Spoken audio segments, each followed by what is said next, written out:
मेरा मोदी जी से एक सजेशन है, आप देश के स्टूडेंट से माफी मांगिए।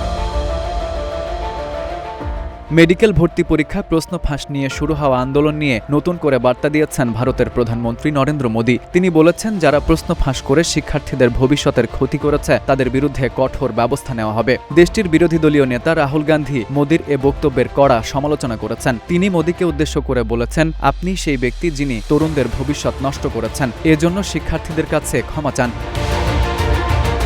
Rahul Gandhi micro blogging site এক্সে এ নিয়ে লিখেছেন, আপনি আমাদের তরুণদের ভবিষ্যতের সবচেয়ে বেশি ক্ষতি করেছেন। আপনি আমাদের শিক্ষা ব্যবস্থা পুরোপুরি ধ্বংস করে দিয়েছেন। যারা এজন্য দায়ী তাদের সবাইকে রক্ষা করেছেন। তিনি আরও বলেন, শিক্ষার্থীদের দাবি খুবই পরিষ্কার, শিক্ষামন্ত্রী ধর্মেন্দ্র প্রধানকে বরখাস্ত করুন, শিক্ষার্থীদের কাছে ক্ষমা চান, যারা তাদের উপর হামলা চালিয়েছে তাদের বিরুদ্ধে ব্যবস্থা নিন।